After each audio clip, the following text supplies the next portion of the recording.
Je vais pas vous écrire 400 formules pour vous faire l'éloge des Pels sur ce début de saison.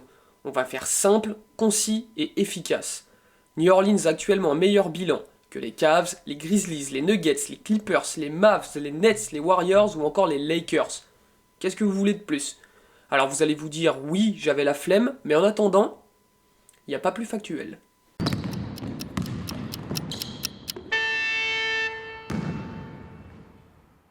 Mesdames et messieurs, bonjour, bienvenue dans ce nouvel épisode du Carton. Alors avant qu'on commence, n'hésitez pas à nous laisser une petite note sur Apple Podcast et sur Spotify, ça nous aide énormément. Aujourd'hui, épisode spécial consacré aux New Orleans Pelicans. Et puis pour m'accompagner, deux garçons au gosier d'une taille énorme, Luka Folkowski et Raphaël Delavaux sont avec nous. Comment ça va les gars? Eh ben écoute, ça va super bien. Là, on est en place, surtout pour parler d'une équipe qui nous fait tout ce kiffer, j'ai l'impression. On Donc, kiffe tous parfait. les Pels. Qui Et est mon très petit belle à Raph, voir. mon petit Raph, j'arrive Lucas, mon petit Raph, on est toujours dans le thème. Mon petit oiseau peut toujours être là sur cet épisode consacré aux pélicans. Mon Lucas, Ah bah ça va très bien, très heureux d'être là pour parler des pélicans, hein. Et puis très d'être avec bon. un petit oiseau. Tu seras mon grand oiseau pour cet épisode. Voilà, tu seras mon grand oiseau. Très, très heureux en tout cas que tu fasses ton retour parmi nous. Les gars, on va pas s'éterniser, on commence tout de suite. Je vous l'ai dit, on va parler des New Orleans Pelicans qui réalisent un début de saison super. Voilà, il n'y a pas d'autre mot pour le qualifier. Raphaël, je vais commencer avec toi. 15-8 au moment où on enregistre, donc mercredi 7 décembre, deuxième à l'ouest. Que dire de plus? Et bah rien à dire, hein, clairement, 15-8, départ quasi parfait. Je vais sortir quelques stats pour commencer. Donc on est à plus de 37% à 3 points en équipe, c'est les 7e de la ligue, c'est super, hein, voilà, il y a en gros les Celtics qui sont à plus de 40 et le reste c'est un super groupe avec les Pélicans. Le 6e offensive rating, quasiment 116 points pour 100 possessions, c'est énorme. Mais surtout, c'est surtout le 3e defensive rating de la ligue. Donc on pense à des gars qui les aident bien en défense comme Herbert Jones, comme Trey Murphy, comme José Alvarado depuis le banc. Plein de petits gars comme ça qui sont très très bien. Ils étaient 20e la saison passée en defensive rating, donc c'est là leur gros Clairement. axe de progression. C'est la défense qui les fait gagner. Donc bien sûr, ils sont deuxième de l'Ouest, juste derrière les Suns, il me semble. Donc voilà. Et en fait, ce qui est vachement intéressant avec leur début de saison, c'est que, on va en parler après, hein, mais il y a un Big Three qui est en train de se mettre en place, mais qui a joué peu de matchs ensemble, on va dire Ouais. encore. Mais tu as toujours un petit gars qui step up, et le dernier en date, on s'en souvient tous dimanche soir, c'était José Alvarado qui a mis 38 points. Voilà, il y a Herbert Jones qui step up, tu as Dyson Daniels aussi, des gars comme Trey Murphy, comme j'en ai parlé juste avant. Et c'est ça qui est vachement intéressant avec les Pélicans, c'est que tu vas toujours avoir une petite surprise dans les matchs, un gars qui Ouais. va t'apporter, tu t'y attends pas. Et c'est ça qui nous fait kiffer, c'est ça qui fait qu'on a envie de regarder justement les Pels cette saison, j'ai l'impression. Lucas, pour le coup, on avait fait une petite preview des Pels, enfin une petite preview. On avait fait un épisode avant le début de la saison pour un peu, clairement de preview. Hein, je sais pas pourquoi je pars dans d'autres sens. C'était clairement de preview. Et on avait dit que les Pels, ils avaient un effectif plutôt pas mal, mais que dans cette conférence Ouest ultra relevée, il n'allait pas falloir faire comme la saison dernière et enchaîner les défaites en début de saison parce que sinon ça allait être très compliqué pour s'accrocher aux playoffs. Bah, je crois que nos amis les Pélicans, ils nous ont bien entendus parce qu'ils n'ont pas perdu beaucoup de matchs. Bah non, bah en fait, ce qui est hyper intéressant avec ces Pelicans, c'est vraiment que déjà, c'est un vrai groupe hyper collectif. On sent qu'ils sont tous unis. On sent que Willie Green a la main sur Ouais. son groupe et il le maîtrise parfaitement. Il fait les choix tactiques comme il faut. C'est-à-dire que là, on l'a vu dimanche contre Denver. Bah, il a laissé plus longtemps que prévu José Alvarado. Il a sorti Zion en fin de match. Et on voit vraiment bah, que tout se passe bien, que le groupe vit bien à la Nouvelle-Orléans et que bah, c'est un peu une darling comme pouvait l'être Memphis l'année dernière. Bah clairement, là, pour le coup, ce début de saison des Pels, il est quasi parfait. Hein. Deuxième à l'Ouest, qui aurait pu prédire que les Pels seraient deuxième à l'Ouest au quart de la saison? Là, on doit être à peu près au quart. Raphaël, faut qu'on parle de lui. Lucas a évoqué son nom. Zion Williamson a fait son grand retour sur ce début de saison. Alors comment on peut juger un petit peu ce début de saison? On sent, enfin je sais pas toi, moi j'ai quand même le sentiment, il est très bon. Hein. Il fait du Zion avec des pourcentages exceptionnels, il est impactant dans le jeu. Mais j'ai quand même l'impression qu'il est toujours un peu en préchauffage et qu'il n'est pas encore à 100% le Zion. Ouais, parce que du coup, on avait vu, bon, chaque été, on les voit, les vidéos de Zion, où justement, il est un peu plus fit que l'année dernière, voilà, il a perdu de la masse musculaire, enfin de la masse grasse, il a gagné de la masse musculaire. Bon, ça, on n'en est pas sûr, on voit que c'est à peu près le même physique que chaque année. Oui. Pour rappel, quand même, il a quand même joué aucun match l'année dernière, il a joué très peu de matchs, il vient de faire son centième match là en NBA, alors que c'est sa quatrième saison, c'est C'est très peu. très Hein. faible pour n'importe quel joueur, et surtout pour un numéro 1 de draft.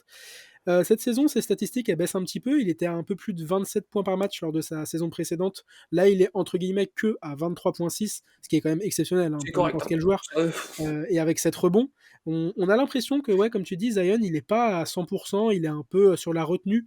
Mais pour le coup, il y a un petit truc qui fait en plus. Alors, la moyenne n'est pas beaucoup plus grande que lors de sa dernière saison, mais il est à 4,3 passes D cette saison.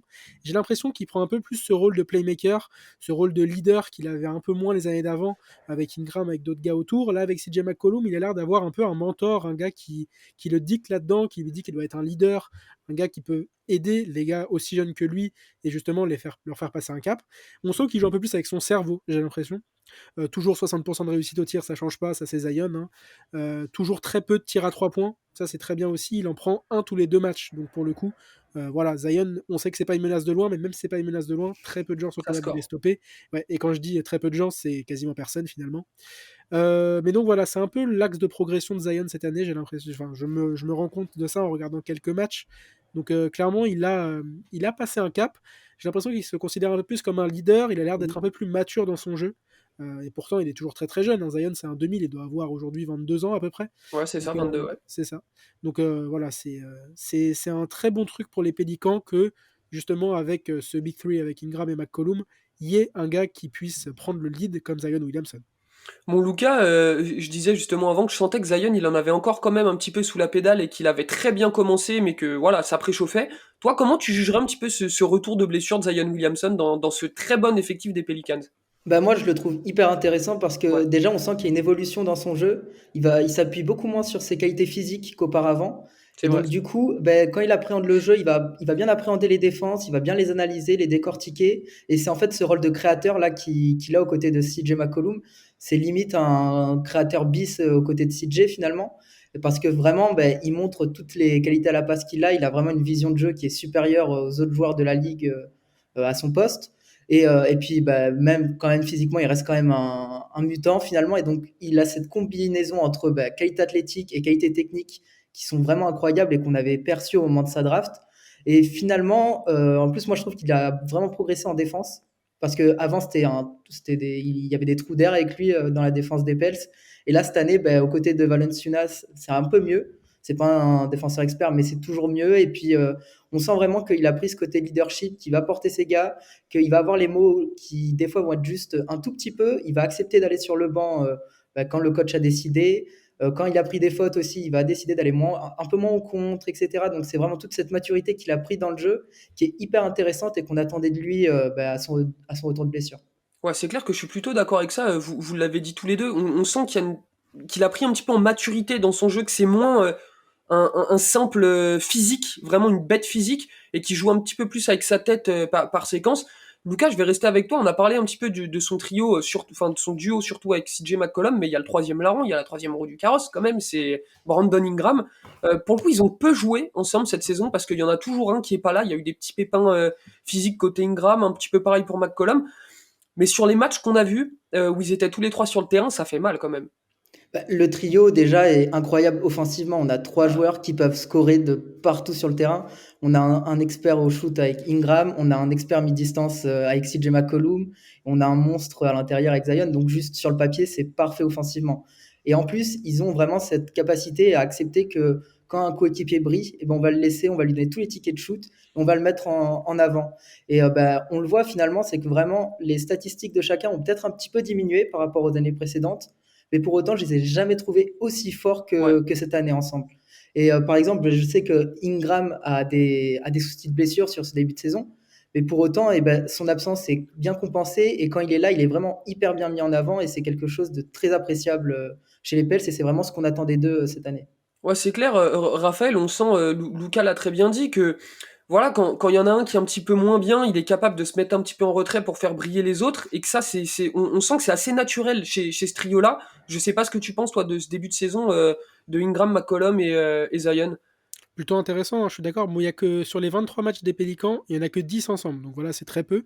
Ingram, il a fait 15 matchs, Zion 18, CJ 19. Donc voilà, bon, on va dire que sur ce début de saison, ils se mettent en route. Et pour une mise en route, justement, c'est quand même pas mal Ah, comme clairement. bilan.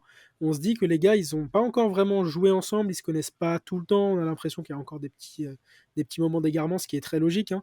Mais en tout cas, sur le papier, bah, le trio offensif, bah, voilà, on le connaît, il fait Incroyable. peur, incroyable, clairement. Et je pense qu'il y a très peu de trios offensifs dans la ligue qui peuvent se mettre à la table de ces gars-là et dire on est plus fort que toi. Donc voilà. Le côté défensif, c'est quand même sympa aussi. comme je l'ai dit. CJ McCollum, c'est un défenseur intelligent. Il a fait la transition du poste 2 au poste 1 depuis son arrivée. Donc ça, c'est quand même vachement intéressant aussi. Voilà, il peut défendre sur des 1, sur des 2, c'est quasiment impossible, mais sur des 1, Sur des 1, il est tanké quand même, il est... ouais, c'est quand même sympa. CJ McCollum, c'est un défenseur intelligent, comme je disais. Ouais.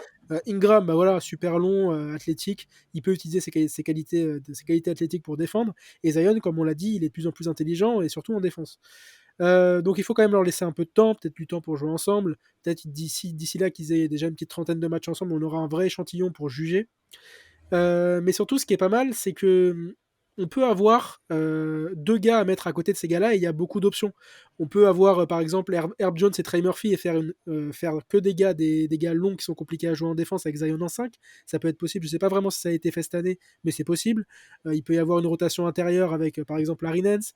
Il peut y avoir Valanciunas qui s'adapte bien à Zion. Il y a beaucoup d'options pour Willie Green. Donc ce trio-là, il aide beaucoup les Pélicans justement dans leur saison et dans le fait qu'ils vont dans la bonne direction et on a l'impression que ça va pas s'arrêter en fait. Ils vont continuer à être vachement intéressants et à côtoyer les sommets de l'Ouest.